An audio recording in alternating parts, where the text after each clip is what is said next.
Hello everybody, and welcome back. In today's video, we got the dev diary on the British Raj's historical paths. I'm super excited to be covering the dev diaries. I've been looking forward to this. I actually didn't think they'd be coming this soon, but because I thought the DLC probably wouldn't drop to the end of next month, but we're in luck. It drops at the beginning. Alright, so before we get into it, remember to like, comment, and subscribe. Really appreciate all the feedback on the previous video, getting ready for these, and I look forward to seeing what your guys' thoughts and everything on the historical British Raj. So to get into it, we have the historical context. I briefly skimmed through it. Pretty much all that was really needed to know was they had like 2.5 million soldiers in World War II, and that in 1937, India and Pakistan gained independence by the partition, and like Pakistan gained independence in 1971.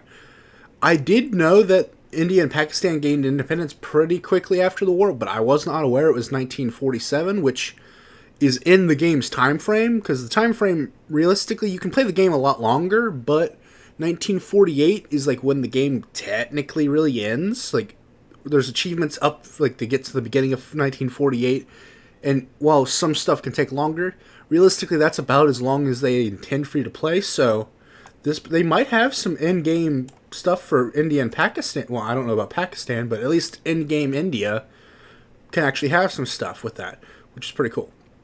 I did scroll through this, but I didn't like look basically at anything. Like, I saw some of the pictures, but pretty much nothing else. So let's get down with the princely states. So the princely states were historic local leaders in India that were quasi-independent entities separated from direct British rule, but under British control as form of subsidiary and alliance. Blah, blah, blah. In HOI4, this is represented as high compliance, non-core territory at the start of the game, meaning that the Raj will now start with uncored territories with ways to core it later. We toyed with having the princess' puppets right from the start, but it leads to some funky interaction with subjects. Having subjects, I don't think that everyone would like to be forced into having puppets as part of the main branch. However, the princes can appear on the map at a later date. The princes represented are Mysore, Madras states, Kolplar, Deccan states, Hyderabad, Central states, Rajputana, Western Indian states, Sindh, Balochistan, northwestern frontier provinces, Kashmir, Sikkim, and Manipur, while Khalistan will be releasable as well. Mind you guys, I'm going to have a lot of bad pronunciations because I'm American. I'm not good at a lot of foreign stuff. So let's get into the actual new releasables and stuff. So we got, here's all the ones I listed. I'm not going to list them all again, but we're just going to see some of the locations. Like northern Kashmir is interesting. This one's cool. Like, I saw this like in like Road 56. So this is possibly one that could be cored by maybe Nepal and Bhutan, because I saw that with like, because they have little trees in that in Road 56. But we see all this. This is cool. Now the interesting thing is that they're not cored. I mean, it makes that gives me hope that we could actually probably core Pakistan as well, because it was talking about them, and like, this is completely in Pakistan. I think most of this is in Pakistan. That one's all Pakistan. This is half Pakistan, so we might be able to core Pakistan, which is interesting. Maybe even Burma. But in exchange, we do lose cores, but I'm not sure what they mean by high compliance. That could be anything from 50 to 80. I'm not sure. We'll have to see. But that's cool. It's a little... Actually, it probably is a good idea, because that can mean that they can make India a lot stronger in the end game, because now you have to go through and core yourself. Like, some people might not like that, but it depends on how they handle it. I'm not going to say it's bad right off the bat without seeing what they did. Raj also controls a bit of Aden, as they did historically, before handing it over to the British. Makes sense. We've seen this in Road to 56 before, where like British Raj owned this territory. They actually only owned this instead of the whole thing, so they split that to states. So now Yemen has technically 3 core states. I mean, that's nice for Yemen. All right. On the historical path, you will have special ways to deal with princes via 2 special garrison laws: independent rule, princely subjugation. Let's see, minus 35% resources, minus 35% factories, 10% Damaged garrisons, require garrisons, compliance.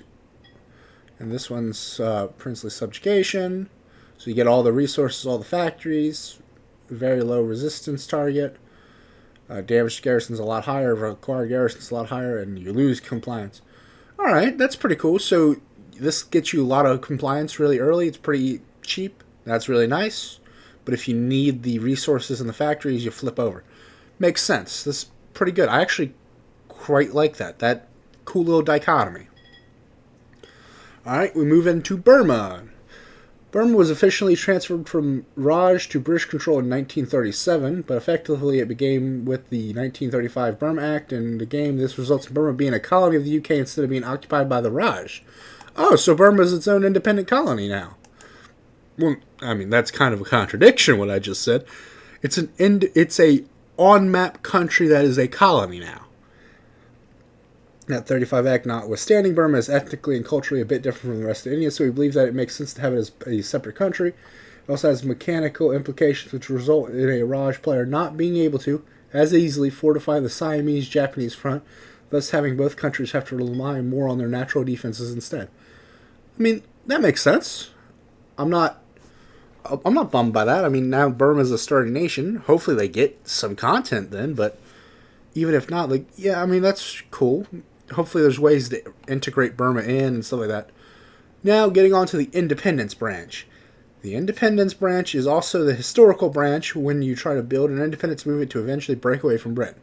While there are positive elements of British rule that they serve as an antagonistic force, as being attached to their yoke depresses your growth somewhat. A key tenet of the independence branch is that was the way the player unlocks India's latent industrial capabilities as they gain more independence. So as you grow the movement, you also gain more industrial capabilities. This takes another approach compared to the old focus tree where you would use the increased autonomy focus to break free.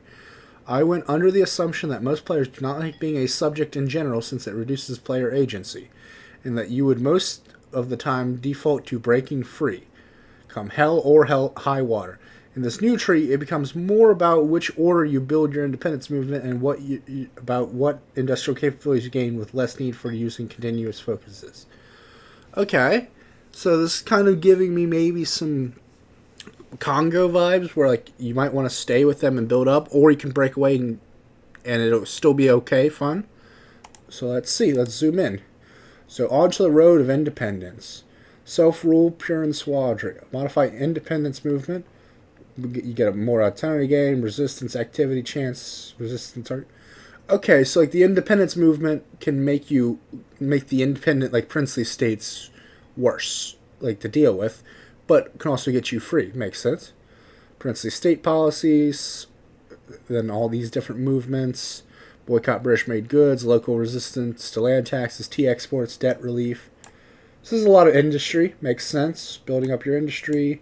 Punjab autonomy, and then you get choice between Matapa, Mahatma, I'm just going to say Gandhi side versus League Against Gandhiism. So I guess peaceful versus more of a revolution. It's pretty cool.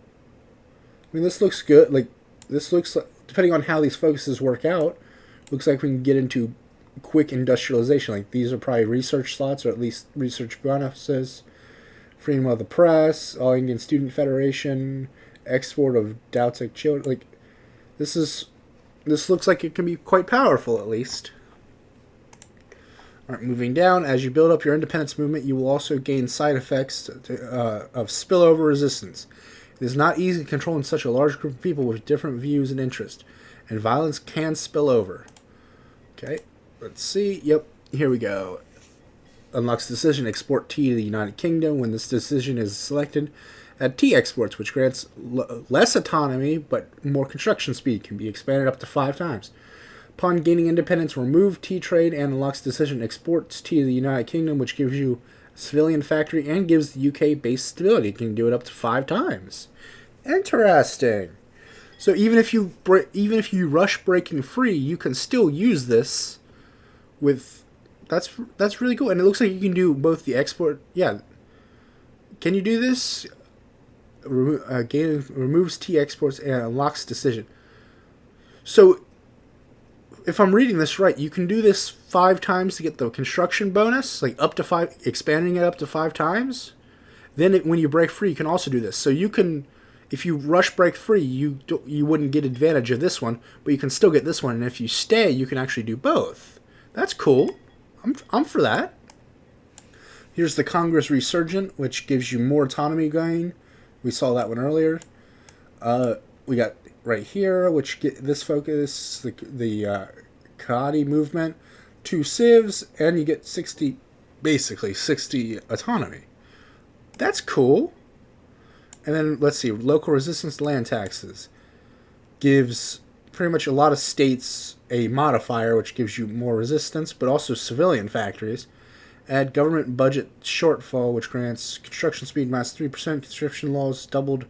So it doubles your laws, but in minus 3% construction, but it gives you a civilian factory in all these states. Now, granted, we got to keep in mind, a lot of these aren't cored right away. You have to core them. You have to core them later. But this is interesting. This is agricultural cooperatives.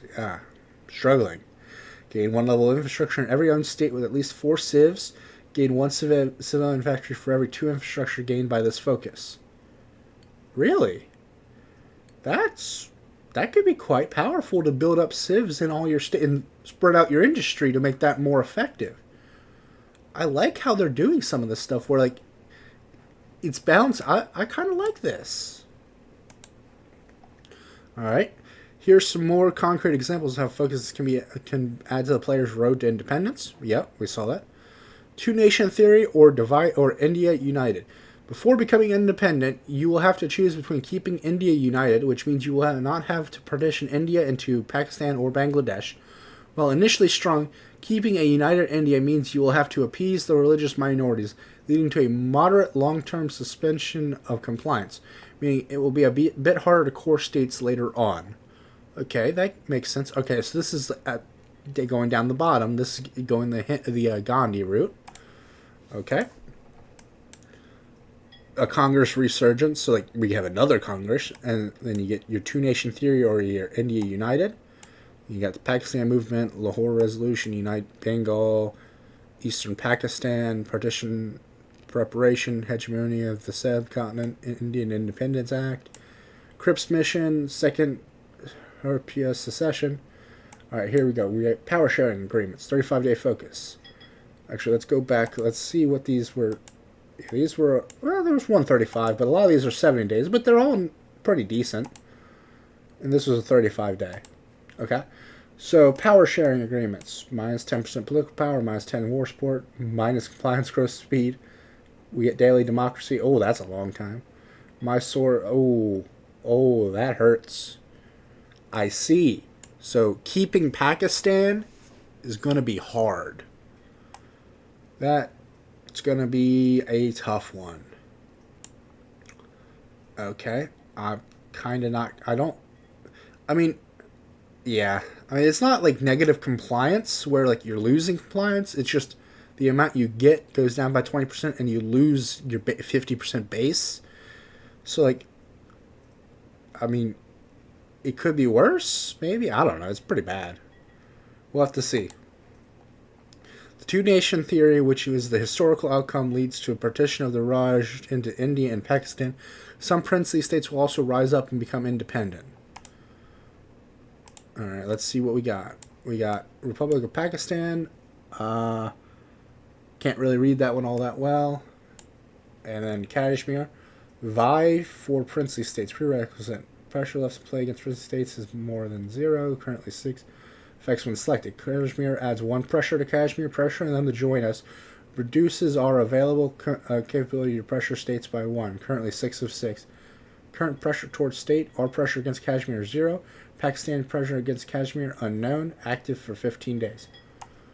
And if you look, you can do that against Nepal. So unless that's about...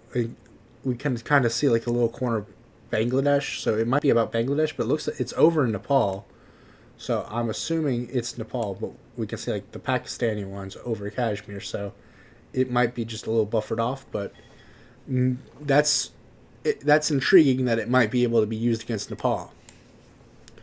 We have cease. Yeah, I mean these are all like still work in progress, but cease hostilities. Princely states deciding their fate, so you get like so many days. That's just debug menu. Okay, so that's all that has to do with that. That's interesting. Like when the independent stuff happens, you have to fight for influence. So even if you go with the two nation theory, you're gonna have to do all this little mini game where if you don't and try to unite it, you don't have to do it, but you're gonna struggle a lot. Okay. Here you can either pressure them to join you or attack them directly if you so desire. You can pressure individual states, which means you can now get something like the Kashmir split. If there's no decisive victory between Pakistan and India in regards to pressure versus a princely state, they will remain independent. That's kind of cool. Should you decide to start hostilities with Pakistan, make sure to finish quickly, or your old overlords can step in. Oh, I like that. See, I really do like that. While you lose land in this path, you can become a hegemon of the subcontinent, gaining you a big bonus if you gain a large advantage over your Pakistani rivals, either via tech or industrial output. That's cool. So we have, where would this be? Hegemony of the subcontinent. So that's shared between, looks like both, maybe? One of the following must be true. India has 150% more factories than Republic of Pakistan. Our factory is 6, need 18. India has 30% more techs than Republic of Pakistan. Our tech's 20, need 30. At effect, hegemony of the subcontinent, which grants good army experience, resource gain 15%, production efficiency, construction speed of 15%, research speed 12%. Holy shit, that is good. I like that. And I assume if you're India United, you can just do this because you'd be united, right? Like Pakistan wouldn't exist, right? Am I reading that wrong? Like if you keep Pakistan, you should be able to do this right away without having to like get strong enough to do it. Granted, like this is a like it weakens you, but like that can make up for a lot of it. Like a 15% construction bonus and research speed of 12%. And then 15% resource gain efficiency can make up for low compliance. All right. And then we do have an after independence branch. Okay, so this is Indian independence right here. Like an Indian Independence Act, which is this focus right here. Yeah, we can see that. Okay, so goes down a little below. Historically, AI will not go for independence until after 47. Good. That's nice. But the player certainly can. Doing so will unlock the last bit of industrial focus. Here you can either decide to continue as a free nation with the Allies, or remain neutral, trying to act in your own self-interest by sending volunteers across the world. So that's kind of like staying with NATO versus breaking away from NATO, kind of. Alright, let's take a look. We got Tryst with Destiny, and then you can sideline the conflict, and then Kingmaker, Pledge for the Allies, Preamble to the Constitution of India, Indian Indivisible, Annex Goa. Okay, so you can get Goa. Suppress paramilitary organizations. Defend Burma. That might be able to subjugate Burma. That's what we were thinking about. Economy Unbound. Import Substitution. Industrially. A Tiger Unchained. Fight malnutrition. Mixed economy. Land reform. To shake the world. Okay, this looks interesting. Interesting, like you get take Goa, but you don't get about the French one. So I wonder how that works out. Maybe you have a decision to annex it after France capitulates or something. It looks good. Can't really tell from just that. We'll have to get down here to see what these do. Here you will finally be able to core all territories that previously were controlled by the princes via the Indian Indivisible focus. This part of the focus is meant to supercharge India's industry, moving from a suppressed nation economically to being able to play to catch up with other industrial nations. An economy unbound. 25% construction speed, 10% efficiency growth for 265 days. That's pretty good. So seeing a lot of 70-day focuses. So this is the core all territories is the India Indivisible, which is this one right here. Okay. So you got to go down, make your choice between these two, and then you can go down to that. All right. Army shared branches. Let's look at some of the shared army branches now. Those are generally available for all paths. Beginning here, you'll get to choose how to model your doctrine, either leaning into the UK and their doctrine or modeling after one of the other big majors, gaining themed bonuses. Makes sense. Okay, keep British generals, learn from the crown, join the shadow scheme, colonial cadet exchange, learn from the intelligence services, purchase British supply equipment. Then you have the Defense of India Act, where you can Indianize the army, forming Indian doctrine. Pick one of those three, and then for that. Short and sweet. I like it. Alright, Raj's extensive railway network has its own sub-branch where the more focuses you complete, the faster you can build things like supply hubs, railways, infrastructure. Okay, we go through Calcutta Line, Burma Road, the Leto Road, Tata Steel, the Calcutta Line. You got oil, that's factory, I can't see everything over there. The Indian Peninsula Railway, Supply Center, Fortification, prioritize Army cargo, prioritize civilian cargo. I hope these are just placeholder icons because I don't really want the Norway icons. I hope they just threw those in because they're railway ones and they'll change up and maybe add India in the background. You can see a lot of the art hasn't been finalized, so I'm not going to complain about that right now. That's pretty cool. Like, yeah, a lot of the... It's interesting, like, I didn't mean to go over. That they give the whole railway thing its own focus, but like it looks like this is like, I mean, that would be important when you're fighting, and I'd rather it be its own little thing that you can choose to do or not do than have to do these focuses like through your industrial tree, because like I would like some of these probably won't be that good, but you don't have to do them to do most of your industrial tree. So I think that was a good decision because I don't like having to do focuses that aren't affecting me to do other focuses as much, so this is a good idea. More to the right features different ordnance factories from the Raj, which not only adds extra factories, but each ordnance factory unlocks extra traits for the MIO as well. When you get to the end of the path, you'll get an upgrade MIO policy as a reward. Oh, that's cool.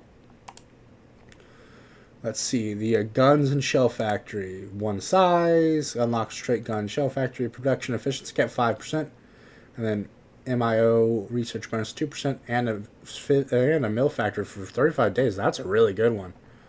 Like, that's pretty right into it. I like that. Alright, that's part of the railway tree, the oil, that was a focus that was in the tree already. Looks like we got more different kind of factories, so there's probably more MIOs and tech bonuses. Looks good. Chariot of Victory, like, all looks pretty good. Can't complain about that. Additionally, there's an assortment of military focuses that deal with improving the general technology of the Raj. Particularly, the Raj will have focuses that will make their forces more adept in mountainous terrain, both for tanks, artillery, and infantry.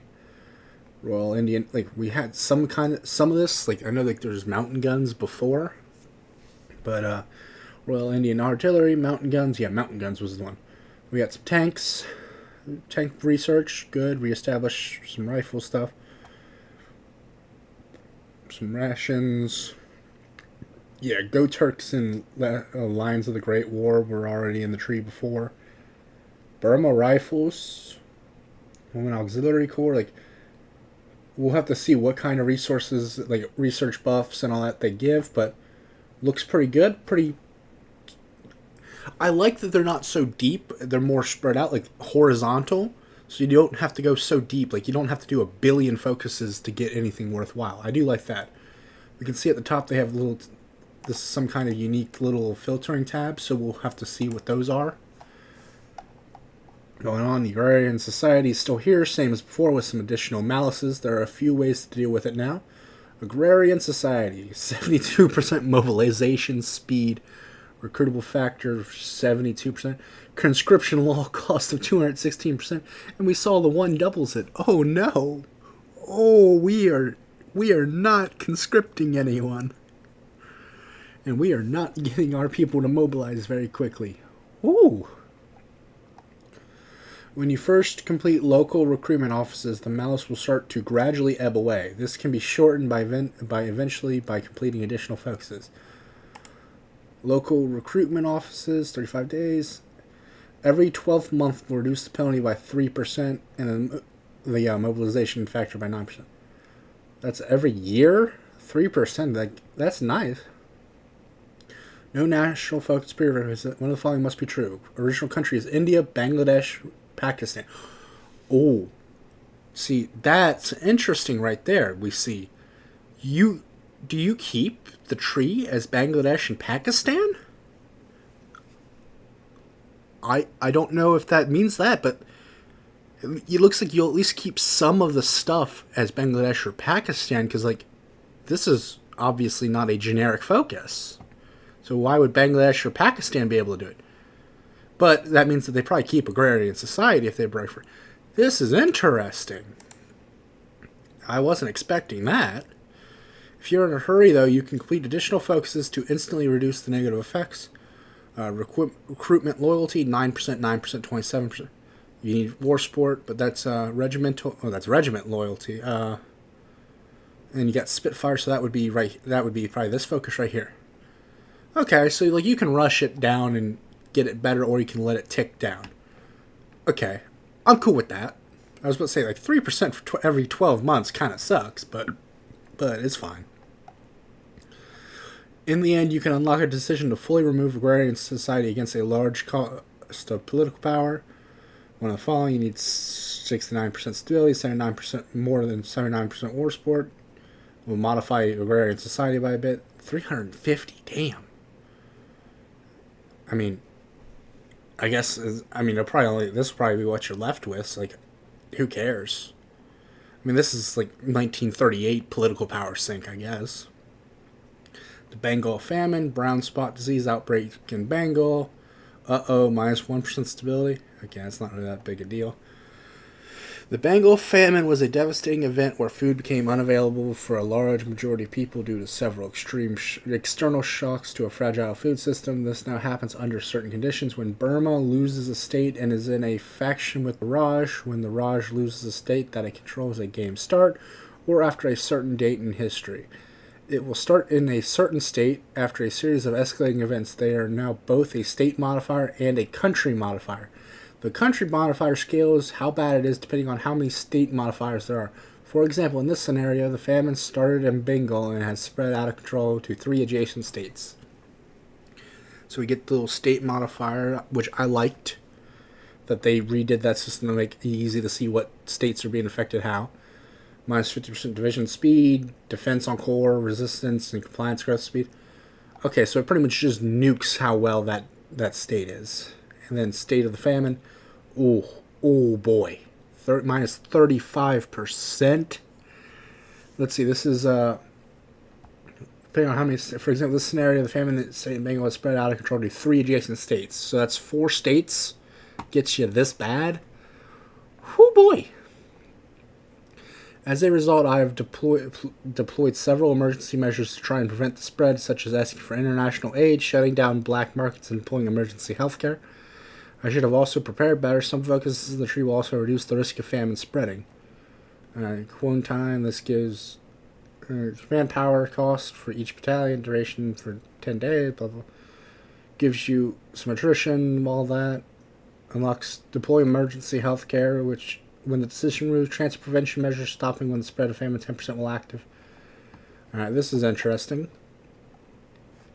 Preventive measures act as a shield, both preventing the spread of the famine and also reducing the time it takes for the famine to abate. Protect farm famine. Oh boy, a lot of famine shit. And that's it. So famine is the end for the historical branch. Overall, it looks pretty good. We didn't really get to see anything that was crazy out of left field, besides that we might be able to keep parts of the tree as Pakistan or Bangladesh, which hopefully I am right about that. We'll have to see.